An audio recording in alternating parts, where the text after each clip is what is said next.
Dalam kesempatan ini ingin saya sampaikan bahwa saya juga adalah korban.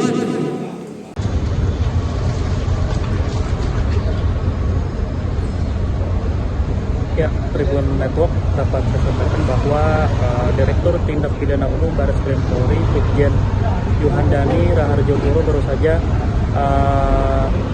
menyampaikan keterangan terkait kasus pagar laut di perairan Tangerang pada hari ini Selasa tanggal 18 Februari 2025, dan Yuhandani menyampaikan bahwa pihaknya telah menetapkan 4 orang sebagai tersangka dalam kasus pagar laut di perairan Tangerang. Menurut Yuhandani, penetapan tersangka ini usai pihaknya melakukan gelar perkara pada hari ini, dan keempat tersangka ini antara lain Kepala Desa atau Kades Pohot Arsin, lalu Sekretaris Desa atau Sekdes Pohot Ujang Karta, dan 2 lainnya selaku penerima kuasa. Dan adapun untuk penerima kuasa ini berinisial SP dan juga CE, dan Yuhandani juga menambahkan bahwa keempatnya diduga telah bersama-sama membuat hingga menggunakan surat palsu berupa SHGB dan SHM. Berikut keterangan lebih lanjut dari Direktur Tindak Pidana Umum Barreskrim Polri, Brigjen Yuhandani Raharjo Puro pada hari ini.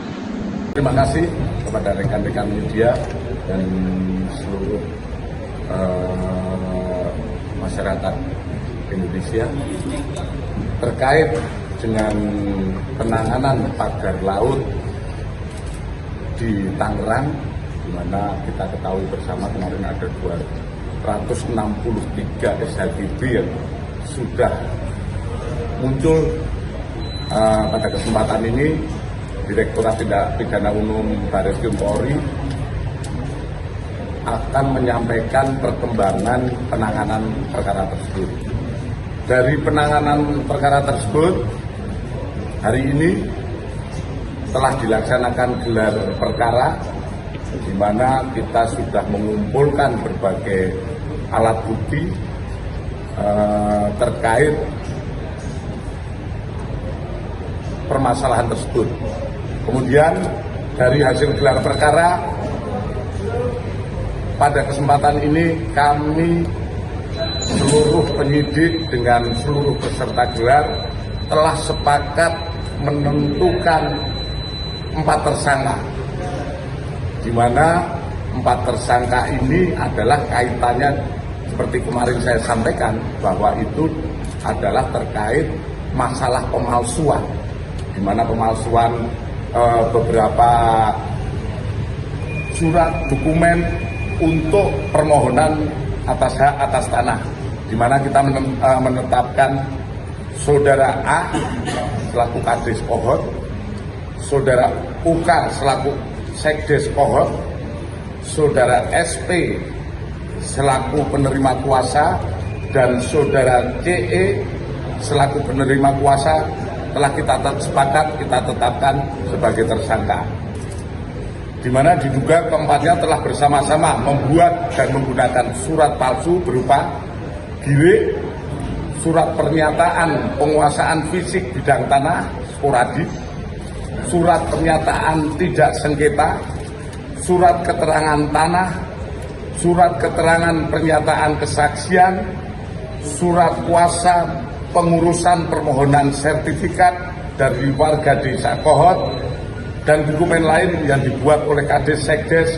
sejak Desember 2023 sampai dengan November 2024, di mana seolah-olah oleh pemohon untuk mengajukan permohonan pengukuran melalui KJSB Raden Muhammad Lukman Fauzi terkesit, dan permohonan hak Kantor Pertanahan Kabupaten Tangerang, hingga terbitlah 260 SHM atas nama warga Pohot. Kemudian penyidik akan segera melengkapi administrasi penyidikan dan melakukan langkah-langkah penyidikan lebih lanjut. Kemudian terkait Kami juga sudah melaksanakan koordinasi dengan imigrasi untuk segera melaksanakan pencekalan kepada para tersangka. Sementara itu hasil gelar perkara dan update terkait penanganan kasus di Desa Kohot, Tangerang. Pak, kan tadi disebutkan bahwa ini sudah koordinasi dengan imigrasi untuk pencekalan. Apakah artinya keempat ini belum ditahan dan apa alasan penyidik masih belum menahan keempat tersangka itu? Kan baru saja penetapan tersangka. Tentu saja kita tadi sudah sampaikan segera melengkapi mindik, kemudian setelah melengkapi penyidik kita akan memanggil kepada tersangka, itu kan by proses ya. Tadi ini kan penetapan tersangka pemalsuan. Nah, untuk yang Saya lanjutkan kembali. pagar laut yang membuatnya. Saya sampaikan masalah pagar laut bukan domain. Jangan lupa subscribe ya.